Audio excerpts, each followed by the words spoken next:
अगर ये इंसेक्ट गिरता नहीं है तो हमें बताना है इंसेक्ट और ड्रम के बीच में जो मिनिमम म्यू की वैल्यू होगी वो कितनी होगी। अब जब पार्टिकल पॉइंट बी पे पहुंच गया है तो हम इस पे बना देते हैं सेंट्रिपिटल फोर्स वाली इक्वेशन, यानी कि net force acting toward centre. अगर हम एक रोप बांध के उसको 30 न्यूटन के फोर्स से पुल करें तो हमें बताना है एंगुलर एक्सेलरेशन की वैल्यू कितनी होगी।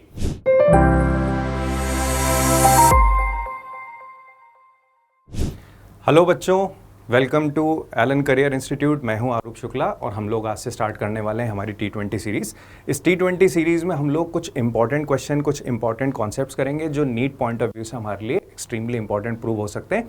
तो आज का हमारा जो टॉपिक है वो है सर्कुलर मोशन और रोटेशन मोशन। तो बिना टाइम वेस्ट किए स्टार्ट करते हैं सर्कुलर मोशन के कुछ क्वेश्चन। सबसे पहला क्वेश्चन देखिए ये बच्चों कि angular position of a point on the rim of a rotating wheel is given by theta is equal to 3t² minus t³ radian. Which of the following statement is incorrect. एक particle की हमें angular position as a function of time दे रखी है, हमें बताना है कि जो कौन सा ऑप्शन होगा वो गलत ऑप्शन होगा। तो देखिए सबसे पहले वाले ऑप्शन में बोल रखा है कि इस पार्टिकल की जो एंगुलर वेलोसिटी होगी t इक्वल टू 1 सेकेंड पे वो 3 रेडियन पर सेकेंड होगी। देखिए एंगुलर पोजीशन यानी कि theta as a function of time दे रखा है, यहाँ से ओमेगा तक जाना है तो सिंपल सा तरीका है कि हम इसको डिफरेंशिएट करके ओमेगा तक पहुंचा सकते हैं। डिफरेंशिएट कर लेंगे, t की वैल्यू 1 रख लेंगे, हमारे पास ओमेगा की वैल्यू आ जाएगी। दूसरा वाला जो ऑप्शन है उसमें बोल रखा है कि पार्टिकल का जो एंगुलर एक्सेलरेशन होगा वो t इक्वल टू 1 सेकेंड पे 6 रेडियन पर सेकेंड स्क्वायर का होगा। अब देखिए हमारे पास omega as a function of time आ चुका है, इसको हम फर्दर एक बार और डिफरेंशिएट कर दें तो हम अल्फा यानी कि angular acceleration as a function of time तक पहुंच सकते हैं। तो एक और बार डिफरेंशिएट करके उसमें t की वैल्यू 1 रखेंगे तो अल्फा की वैल्यू आ जाएगी। अगला ऑप्शन दे रखा है कि जो मैक्सिमम इसकी पॉजिटिव एंगुलर वेलोसिटी होगी वो 3 रेडियन पर सेकेंड होगी। देखिए पहले वाले ऑप्शन को जो हमने सॉल्व किया था तो हमारे पास omega as a function of time आ गया था। अगर हम ओमेगा की मैक्सिमम पॉसिबल वैल्यू ढूंढना चाहते हैं तो सिंपल सा तरीका है कि हम D omega by D T calculate करके उसको 0 के बराबर कर देंगे तो हमें वो टाइम मिल जाएगा जब वेलोसिटी यानी कि एंगुलर वेलोसिटी मैक्सिमम पॉसिबल होनी है। और वो टाइम अगर वापस ओमेगा के फंक्शन में जो omega as a function of time आया था उसमें सब्स्टिट्यूट कर दें तो हमारा आंसर आ जाएगा। फोर्थ वाले ऑप्शन में बोल रखा है कि torque t equal to 1 second पर 0 होगा। अब देखिए टॉर्क कैलकुलेट कर सकते हैं हम लोग आई अल्फा से, तो अगर अल्फा 0 है तो बोला जा सकता है टॉर्क की वैल्यू भी 0 होगी।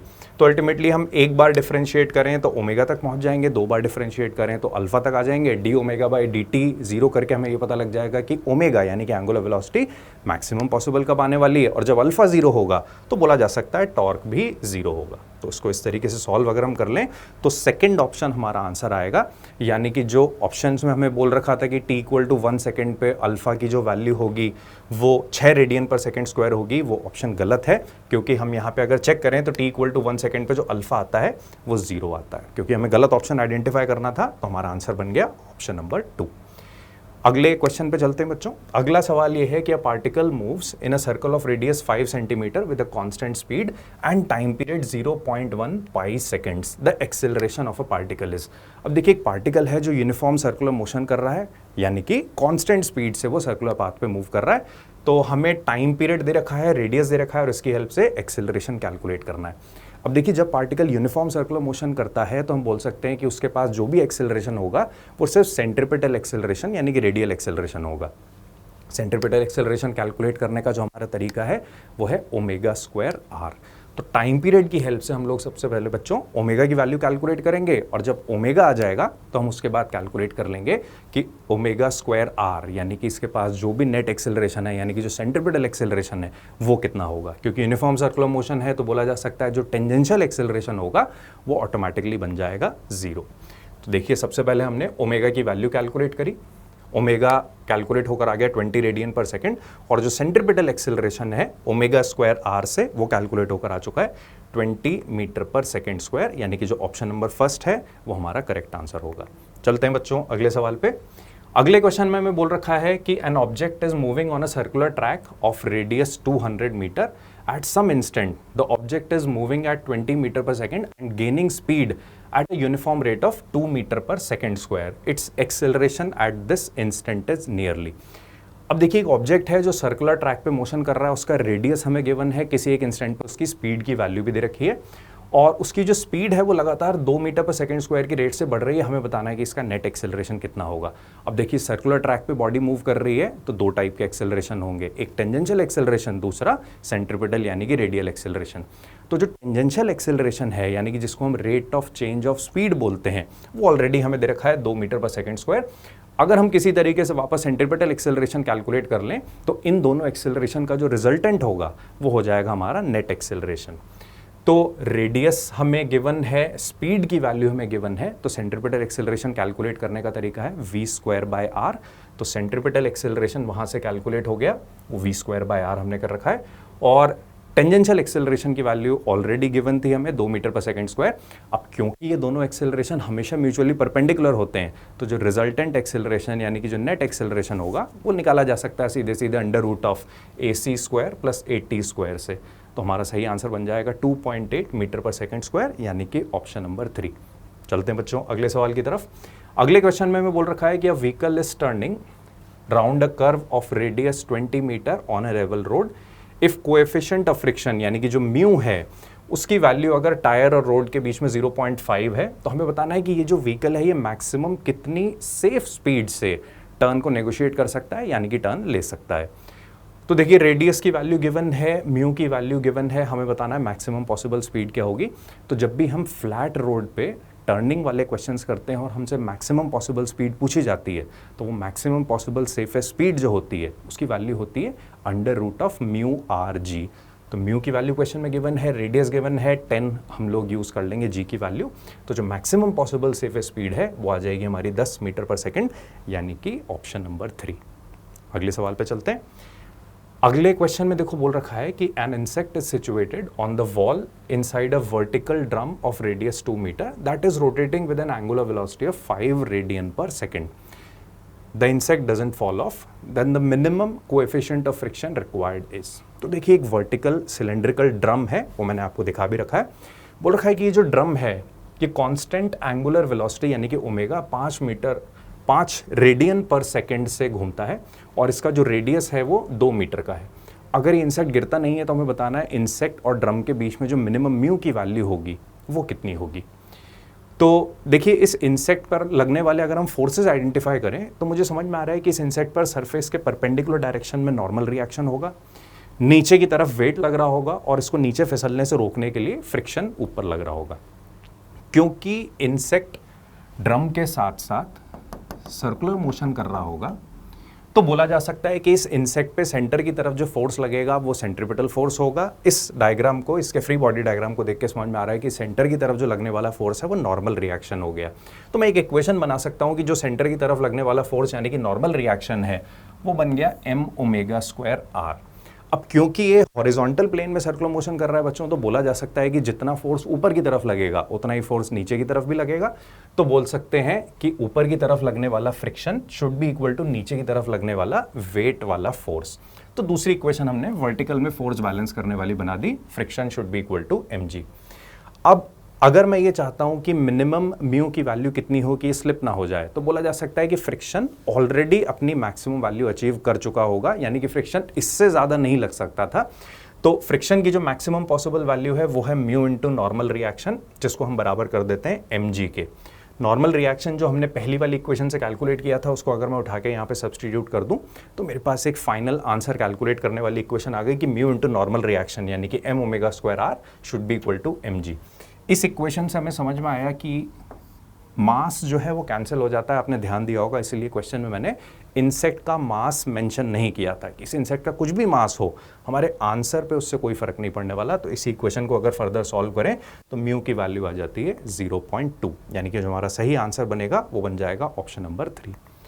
चलते हैं बच्चों अगले क्वेश्चन पे। अगले क्वेश्चन में देखो सिनेरियो ये है कि एक बॉल है जिसका मास गिवन है 0.5 kg, हमने उसको एक स्ट्रिंग से अटैच कर दिया, स्ट्रिंग की लेंथ दे रखी है 0.5 मीटर और लोअर मोस्ट पॉइंट पे यानी कि पॉइंट ए पर हमने उसको हॉरिजॉन्टल डायरेक्शन में वेलोसिटी दे दी 5 मीटर पर सेकंड की। हमें बताना है कि जब ये पार्टिकल पॉइंट बी पर पहुंचेगा जो कि वर्टिकल के साथ 60 डिग्री के एंगल पर है, तो इस पार्टिकल की स्पीड कितनी होगी और जब ये पॉइंट बी पे पहुंचेगा तो रस्सी में टेंशन का फोर्स कितना होगा। तो देखिए दो चीज़ें हमें कैलकुलेट करनी है, 1 बाय 1 उनको हैंडल करते हैं। तो देखिए जब तक पार्टिकल पॉइंट ए से पॉइंट बी तक जाएगा, मैं इस पर अप्लाई करता हूँ कंजर्वेशन ऑफ मैकेनिकल एनर्जी।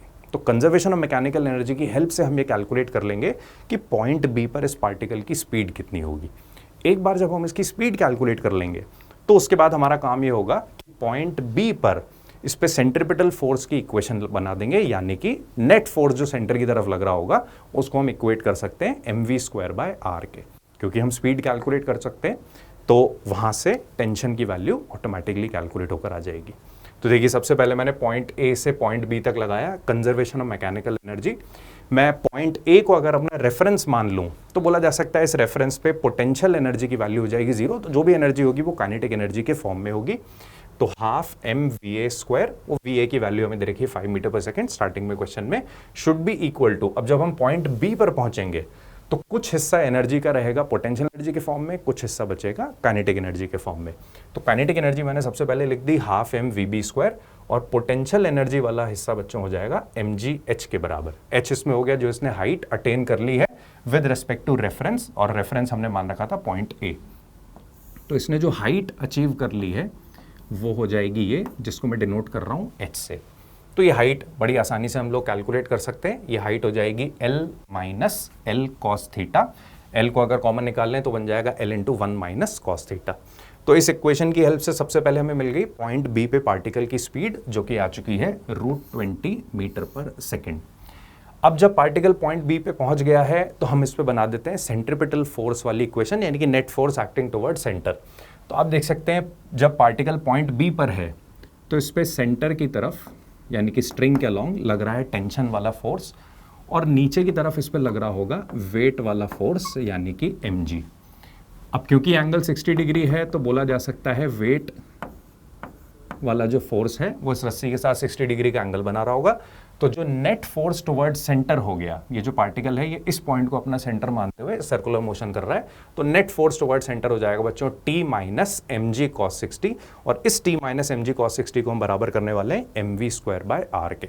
तो यहाँ से हमारे पास टेंशन की वैल्यू भी कैलकुलेट होकर आ जाती है 22.5 न्यूटन, जो कि बन चुका है हमारा आंसर थर्ड वाला ऑप्शन।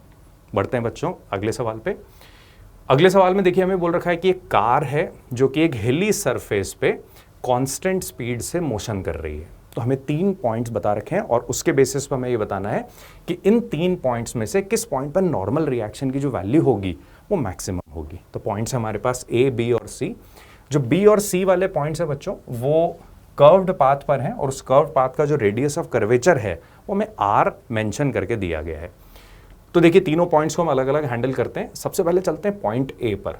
तो गाड़ी जब पॉइंट ए पर है तो बच्चों बोला जा सकता है कि वो हॉरिजॉन्टल डायरेक्शन में मोशन कर रही है। अगर वो हॉरिजॉन्टल डायरेक्शन में मोशन कर रही है तो कह सकते हैं उस पे वर्टिकल डायरेक्शन में जो नेट फोर्स होगा वो 0 होगा, और वर्टिकल डायरेक्शन में नेट फोर्स 0, तो कह सकते हैं जितना फोर्स इस गाड़ी पर ऊपर की तरफ लगे उतना ही फोर्स इस पर नीचे की तरफ लग जाए। तो सीधे सीधे बोला जा सकता है normal reaction at point A should be equal to mg। अब चलते हैं पॉइंट बी पर। देखो बच्चों जब गाड़ी पॉइंट बी पर आएगी तो वहां पर बोला जा सकता है कि ये गाड़ी इफेक्टिवली एक सर्कल का पार्ट होगी, और उस सर्कल का जो रेडियस ऑफ कर्वेचर है वो है r के बराबर। सेंटर अभी लाई कर रहा है कार के ऊपर, तो बोल सकते हैं कि जो नेट फोर्स टुवर्ड सेंटर लग रहा होगा वो बन जाएगा हमारा सेंट्रिपिटल फोर्स। और इस गाड़ी पर अगर फोर्स देखें तो नॉर्मल रिएक्शन लग रहा है ऊपर की तरफ, वेट लग रहा है नीचे की तरफ, तो नेट फोर्स टुवर्ड सेंटर हो गया n माइनस mg, और हमारी इक्वेशन बन जाती है कि n minus mg should be equal to mv²/r। तो पॉइंट बी पे इस तरीके से नॉर्मल रिएक्शन कैलकुलेट होकर आ गया mv²/r प्लस mg। और लास्ट में चले अगर पॉइंट सी पर, तो यहाँ पे हमें फिर से बात समझ में आ रही है कि पॉइंट सी पर भी गाड़ी इफेक्टिवली एक सर्कुलर मोशन का पार्ट है जिसका सेंटर गाड़ी के नीचे है। तो बोल सकते हैं कि अब की बार जो सेंटर की तरफ फोर्स लगेगा वो हो जाएगा mg माइनस नॉर्मल रिएक्शन, और इसको हम बराबर कर देंगे mv²/r के। तो ये थर्ड वाली इक्वेशन है। इससे हमारे पास पॉइंट सी पे नॉर्मल रिएक्शन की वैल्यू आ गई mg माइनस mv²/r। तो हम पॉइंट्स ए, बी और सी तीनों पे नॉर्मल रिएक्शन कैलकुलेट कर चुके हैं। तो और ये देख के हमें समझ में आ रहा है कि जो पॉइंट बी पर नॉर्मल रिएक्शन है वो मैक्सिमम पॉसिबल था। चलते हैं बच्चों अगले क्वेश्चन पे। अगले क्वेश्चन में देखो बोल रखा है कि 4 particles of mass m are placed at the vertices of square of side length l। हमें बताना है ये जो ऑप्शंस हैं इनका सही मैच क्या बनेगा। तो देखिए अरेंजमेंट कुछ ऐसा है कि मैंने आपको 4 पार्टिकल स्क्वायर के 4 वर्टिसेस पे रख के दिखा रखे हैं, चारों का मास बिल्कुल बराबर है, m m m और m। साइड लेंथ जो है स्क्वायर की वो L के बराबर है, 4 एक्सिस ऑफ रोटेशन है, उसको भी समझ लेते हैं। तो I1 वाला जो एक्सिस ऑफ रोटेशन है वो स्क्वायर के प्लेन में ही लाई करता है और वो बीचों बीच से पास कर रहा है। तो I1 के अबाउट जब हम बच्चों मोमेंट ऑफ इनर्शिया निकालेंगे तो बोला जा सकता है कोई भी एक पार्टिकल को अगर टारगेट कर लें, मान लेते हैं ये वाला पार्टिकल, तो ये हमारे एक्सिस ऑफ रोटेशन से L/2 डिस्टेंस दूरी पर है, तो इसका मोमेंट ऑफ इनर्शिया बन जाता है m इंटू L/2 का स्क्वायर, यानी कि mL²/4। और बाकी तीनों पार्टिकल्स को भी अगर देखें तो वो भी इस एक्सिस ऑफ रोटेशन से L/2 डिस्टेंस दूरी पर ही है, तो उन सबके मोमेंट ऑफ इनर्शिया भी बन जाते हैं mL²/4।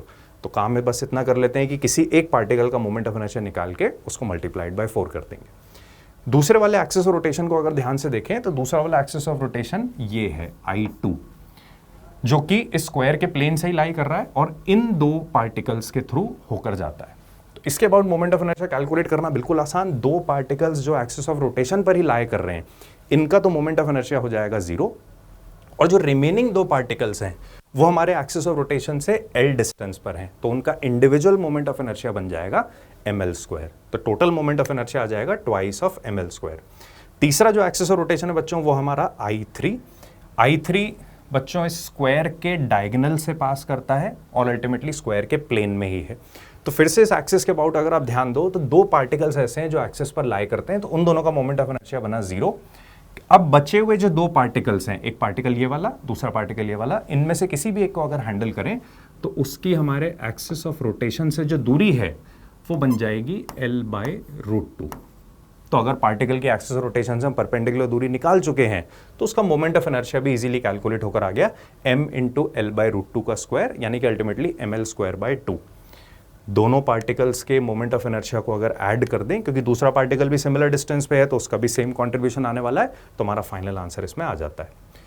नेक्स्ट जो अगला एक्सिस ऑफ रोटेशन है बच्चों वो है I4 वाला। तो देखो I4 इस पार्टिकल से पास करता है और स्क्वायर के प्लेन के परपेंडिकुलर है। तो स्क्वायर के प्लेन के अगर परपेंडिकुलर हो गया तो बोला जा सकता है जिस पार्टिकल के थ्रू वो एक्सिस ऑफ रोटेशन पास कर रहा है उसका मोमेंट ऑफ इनर्शिया बन गया 0। अब हमारे पास बचते हैं 3 बचे हुए पार्टिकल्स। तो 3 में से अगर इस पार्टिकल को टारगेट करें तो ये हमारे एक्सिस ऑफ रोटेशन से L परपेंडिकुलर डिस्टेंस पर है, तो इसका मोमेंट ऑफ इनर्शिया में कंट्रीब्यूशन हो गया mL²।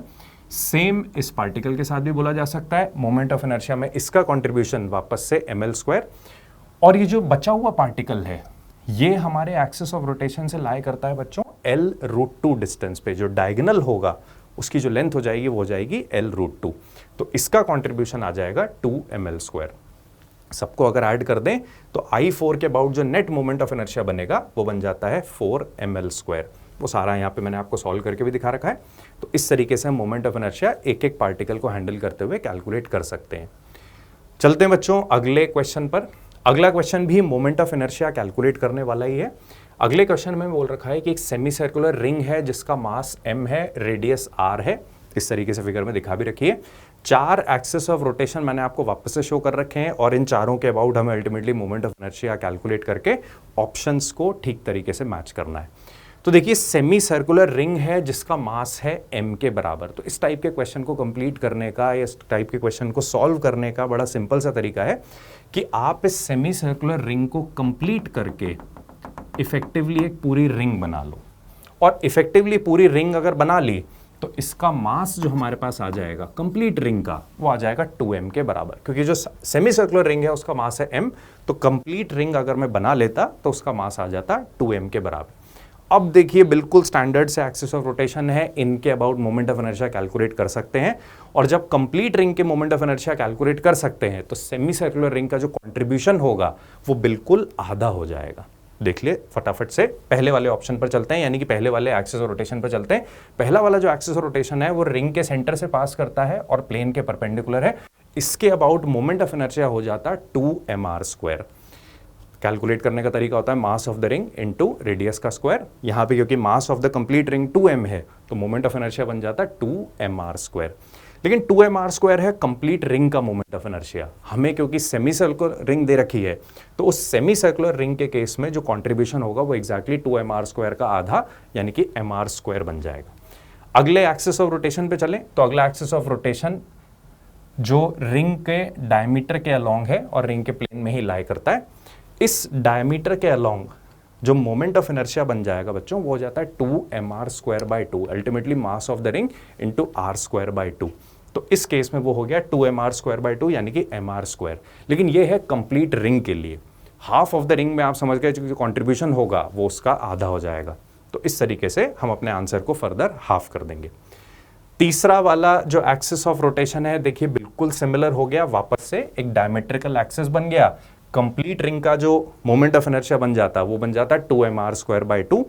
पर हमें क्योंकि सिर्फ आधी रिंग का आंसर बताना है, तो हम अपने पिछले वाले आंसर को यानी कि जो 2mr²/2 था कंप्लीट रिंग के केस में, उसको फर्दर वापस हाफ कर देंगे।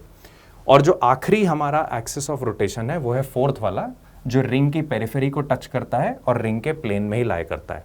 अब देखिए सिंपल सी बात ये है कि अगर हम सेकंड वाले एक्सिस ऑफ रोटेशन के अबाउट मोमेंट ऑफ इनर्शिया निकाल चुके हैं, तो क्यों ना हम पैरेलल एक्सिस थ्योरम लगा के यहां से फोर्थ वाले एक्सिस ऑफ रोटेशन पे चले जाएं।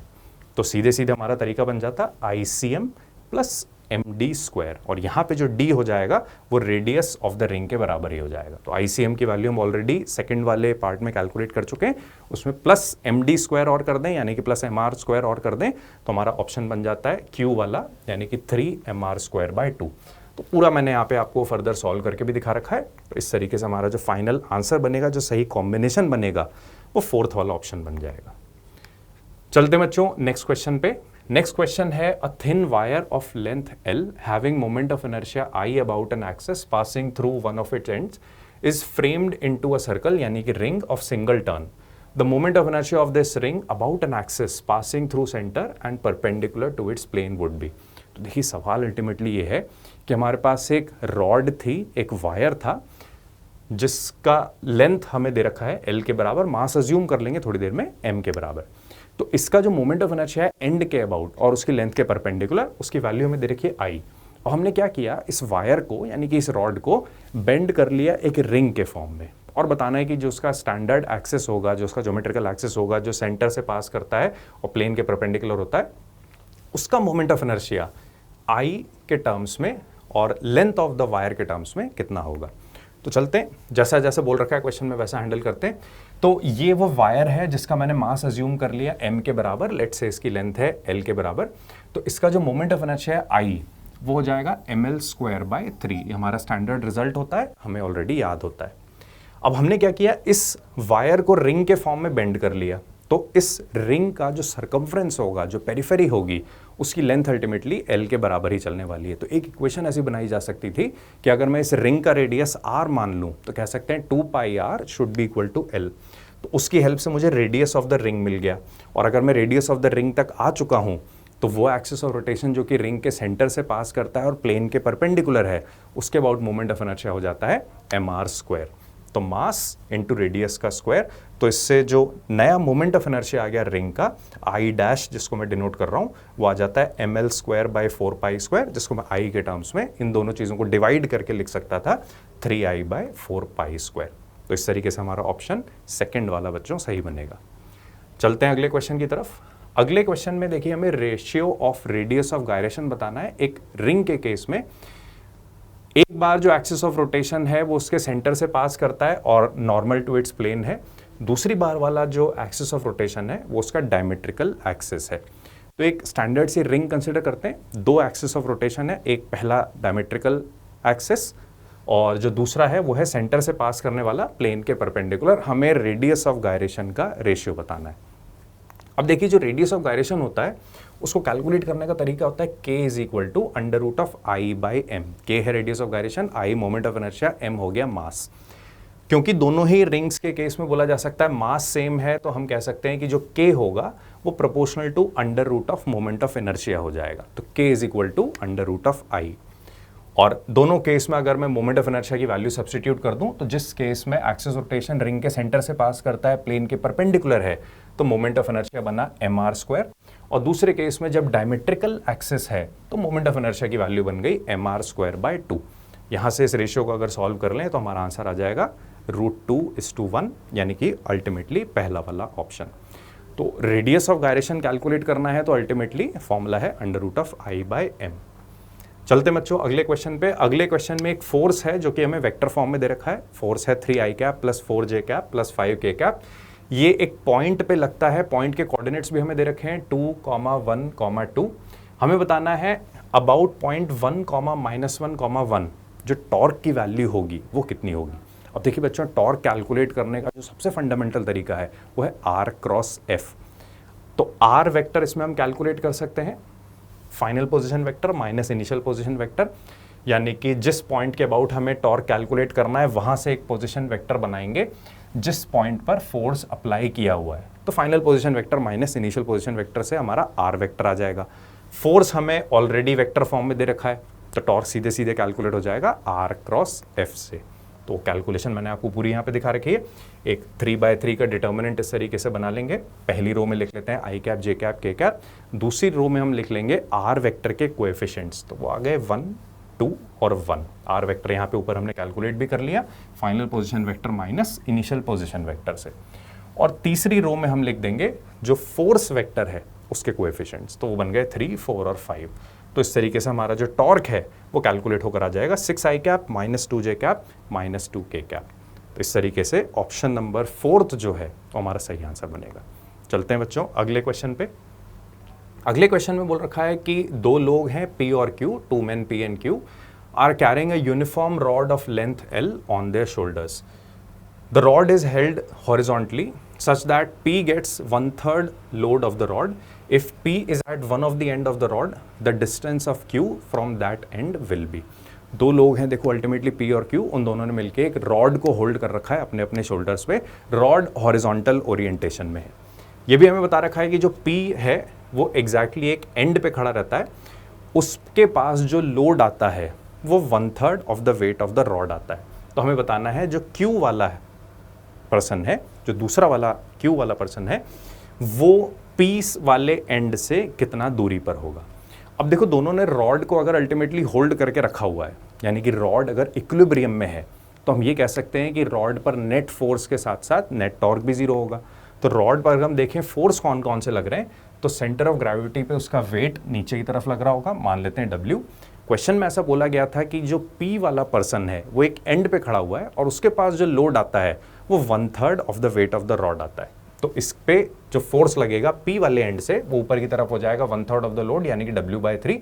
तो ऑब्वियसली बात है बच्चों, जो रिमेनिंग 2/3 ऑफ द लोड होगा वो Q वाले एंड पर लग रहा होगा, यानी कि जो पर्सन Q है वहां पे लग रहा होगा। तो 2/3 ऑफ द वेट 2W/3 मैंने दिखा दिया ऊपर की तरफ। अब ये तो हो गया फोर्स बैलेंस का काम। नेक्स्ट चलते हैं टॉर्क बैलेंस पे। अगर देखो बच्चों नेट टॉर्क 0 है तो हम किसी भी पॉइंट को सेलेक्ट करके उस पॉइंट के अबाउट नेट टॉर्क 0 की इक्वेशन लिख सकते हैं। तो मैं इसमें क्या करता हूं, कन्वीनियंस के लिए सेंटर ऑफ मास को छोड़ के एक काम करते हैं, पॉइंट P के अबाउट नेट टॉर्क 0 कर लेते हैं। ठीक है, पॉइंट P चॉइस हमारी, हम किसी भी पॉइंट के अबाउट कैलकुलेशन कर सकते थे। मैंने बाई चांस डिसाइड कर लिया कि पॉइंट P के अबाउट नेट टॉर्क लिखते हैं 0। तो देखो जो W/3 वाला फोर्स है जो पॉइंट P के थ्रू ही पास कर रहा है उसका टॉर्क हो जाएगा 0। वेट वाले फोर्स का अगर टॉर्क कैलकुलेट करें तो वो हो जाएगा फोर्स इनटू परपेंडिकुलर डिस्टेंस। तो फोर्स हो गया W, परपेंडिकुलर डिस्टेंस हो गया L/2। तो यहाँ पे लिखा हुआ है W इंटू L/2। अब पॉइंट P के अबाउट देखेंगे तो बोला जा सकता है इस वेट का जो टॉर्क होगा वो क्लॉकवाइज सेंस का टॉर्क होगा। तो इसको बैलेंस करने के लिए उतना ही एंटी क्लॉकवाइज सेंस का टॉर्क भी चाहिए ताकि नेट टॉर्क हो पाए 0। तो पॉइंट Q मैंने ऐसा मान लिया कि P से x डिस्टेंस दूरी पर है। तो पॉइंट P के अबाउट अगर इस फोर्स का हम लोग टॉर्क कैलकुलेट करने की कोशिश करें तो वो वापस से हो जाएगा force multiplied by perpendicular distance, यानी कि 2W/3 और परपेंडिकुलर डिस्टेंस हो गया x के बराबर। तो सिंपल सी कैलकुलेशन और x की वैल्यू यहां से कैलकुलेट होकर आ जाएगी 3L/4। तो इस तरीके से हम डिस्टेंस x कैलकुलेट कर सकते थे। अब देखो उसमें बिल्कुल ज़रूरी नहीं है कि हम पॉइंट P के अबाउट ही हमेशा टॉर्क की कैलकुलेशन करें। हम सेंटर ऑफ मास के अबाउट भी वो कैलकुलेशन चला सकते थे, हम पॉइंट Q के अबाउट भी वो कैलकुलेशन चला सकते थे। तो टोटली हम पे डिपेंड करता है कि हम कौन सा पॉइंट सेलेक्ट करना चाहते हैं।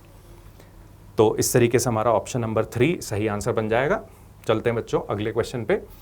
अगला क्वेश्चन ये है कि a massless rope is wound around a hollow cylinder of mass 3 kg and radius 40 centimeter.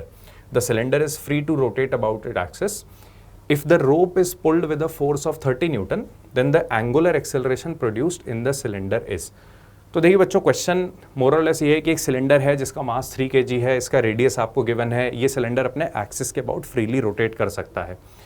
अगर हम एक रोप बांध के उसको 30 न्यूटन के फोर्स से पुल करें तो हमें बताना है एंगुलर एक्सेलरेशन की वैल्यू कितनी होगी।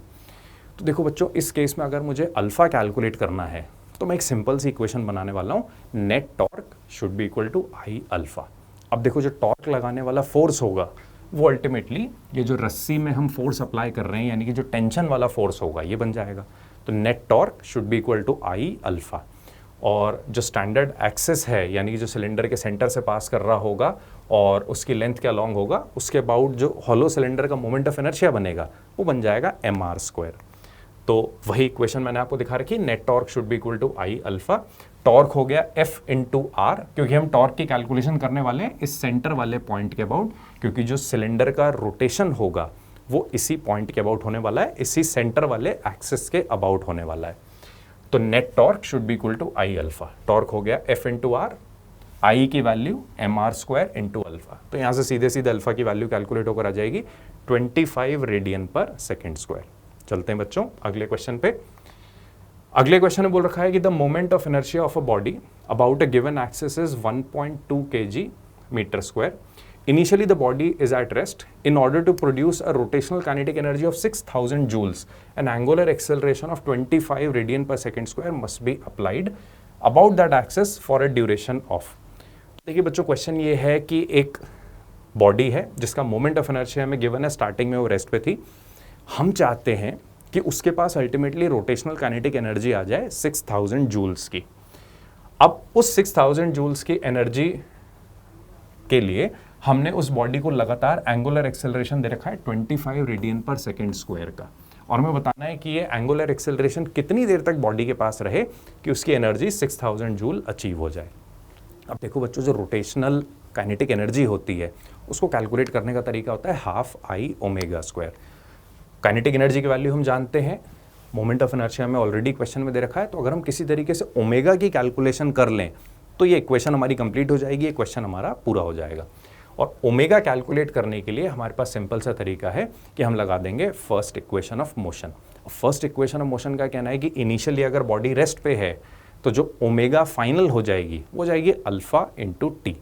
तो इसी चीज को यहाँ पे अप्लाई कर देते हैं कि rotational kinetic energy should be equal to half I omega square, और यहाँ पे बन गया हाफ आई ओमेगा की जगह मैंने लिख दिया फर्स्ट इक्वेशन ऑफ मोशन से अल्फा इंटू टी। सारा डेटा अगर इसमें सब्स्टिट्यूट कर दें तो टी की वैल्यू कैलकुलेट होकर आ जाती है 4 सेकंड, यानी कि एग्जैक्टली 4 सेकंड के बाद इस बॉडी के पास जो रोटेशनल काइनेटिक एनर्जी है वो बन जाएगी 6000 जूल की। चलते हैं बच्चों अगले क्वेश्चन पे। अगले क्वेश्चन में देखो बोल रखा है कि एक पार्टिकल है जिसका मास है 1 kg, वो इस स्ट्रेट लाइन के अलोंग मोशन करता है y is equal to x+2, लगातार कांस्टेंट स्पीड 4 मीटर पर सेकंड से। तो हमें बताना है ओरिजिन के अबाउट इसका एंगुलर मोमेंटम कितना होगा। अब देखिए, एंगुलर मोमेंटम कैलकुलेट करने के कई सारे तरीके हो सकते हैं। इस केस में जो मैंने तरीका यूज किया है वो है mv into perpendicular distance from the point जिसके अबाउट हमें एंगुलर मोमेंटम कैलकुलेट करना है। तो मोमेंटम कैलकुलेट कर लेंगे मास इंटू वेलोसिटी से। पार्टिकल का मास हमें दे रखा था 1 kg, वेलोसिटी उसकी दे रखी है 4 मीटर पर सेकेंड, तो ये वाला हिस्सा हो गया m इंटू वी। फिर मुझे बस ये कैलकुलेट करना है कि जिस पॉइंट के अबाउट हमें एंगुलर मोमेंटम की कैलकुलेशन करनी है वहां से ये परपेंडिकुलर डिस्टेंस कितना होगा, जिसको हमने नाम दिया है r परपेंडिकुलर का। अब देखिए, स्ट्रेट लाइन ऐसी है जिसका स्लोप मुझे क्लियरली दिखाई दे रखा है 1 है, स्लोप 1 है, यानी कि इसका जो हॉरिजॉन्टल के साथ एंगल होगा वो 45 डिग्री का होगा। तो उस बेसिस पे, क्योंकि इसका y इंटरसेप्ट 2 है, ये एंगल मुझे समझ में आ गया 45 डिग्री है, तो मैं r परपेंडिकुलर इजीली कैलकुलेट कर सकता था 2 sin 45 से। 2 sin 45 यानी कि अल्टीमेटली 2/√2। तो mvr से मेरी कैलकुलेशन हो गई 4√2 kg मीटर स्क्वायर पर सेकेंड।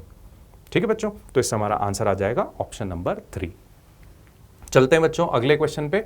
अगला क्वेश्चन है कि disk is rolling on an inclined plane without slipping, what fraction of its total kinetic energy will be in the form of rotational kinetic energy. एक disk है जो कि pure rolling motion कर रही है, यानी कि उसमें कोई स्लिपिंग नहीं हो रही। हमें बताना है टोटल एनर्जी का कितना फ्रैक्शन, कितना हिस्सा रोटेशनल काइनेटिक एनर्जी के फॉर्म में होगा। अब देखिए, कोई बॉडी अगर प्योर रोलिंग मोशन करती है तो उसके पास जो एनर्जी होगी, जो काइनेटिक एनर्जी होगी, वो दो फॉर्म में होगी। एक ट्रांसलेशनल मोशन की वजह से, जिसको हम ट्रांसलेशनल काइनेटिक एनर्जी भी कहते हैं, वो जाती है हाफ mv²। दूसरी रोटेशनल मोशन की वजह से, जिसको हम रोटेशनल काइनेटिक एनर्जी भी कहते हैं, वो जाएगी हाफ I ω²। तो इन दोनों का अगर मैं समेशन कर लूं तो मुझे मिल जाता है टोटल काइनेटिक एनर्जी। तो टोटल काइनेटिक एनर्जी का हमारे पास एक स्टैंडर्ड फॉर्मूला ये भी होता है कि हम लिख लेते हैं हाफ mv² इंटू 1 + k²/r², जिसमें k बनता है हमारा रेडियस ऑफ गायरेशन। तो total kinetic energy half mv² into 1 + k²/r²। और रोटेशनल काइनेटिक एनर्जी सीधे सीधे बनती है हाफ I ω², जिसको मैं कन्वर्ट करके हाफ mv² इंटू k²/r² भी लिख सकता था। अब क्योंकि जो हमें बॉडी दे रखी है वो डिस्क है, तो डिस्क के लिए हम कहते हैं कि जो k²/r² होता है वो बनता है 1/2। तो k²/r² की वैल्यू अगर हम यहाँ पे सब्स्टिट्यूट कर दें तो हमारा जो फ्रैक्शन है, यानी कि टोटल एनर्जी का कितना हिस्सा रोटेशनल एनर्जी में होगा, वो फ्रैक्शन निकल कर आ जाता है 1:3। तो इसका मतलब हमारा जो सही आंसर बनेगा वो बनेगा ऑप्शन नंबर 1। तो बच्चों ये हो गए कुछ सवाल। जो बचे हुए क्वेश्चंस हैं, यानी कि जो 3 क्वेश्चन हमारे पास अभी बचे हुए हैं, क्वेश्चन नंबर 18, 19 और 20, ये मैं अब आपको दे रहा हूँ होमवर्क के फॉर्म में। आप इन 3 क्वेश्चंस को ज़रूर सॉल्व करेंगे। ये जितने भी क्वेश्चंस हमने देखे वो सर्कुलर मोशन और रोटेशनल मोशन चैप्टर में हमारे लिए एग्जाम पॉइंट ऑफ व्यू से एक्सट्रीमली इंपॉर्टेंट है। तो 3 क्वेश्चन ज़रूर होमवर्क में सॉल्व करिएगा। मैं उम्मीद करता हूँ कि इससे हमारा जो टॉपिक है वो एग्ज़ाम के लिए कम्प्लीटली एनहांस हो जाएगा।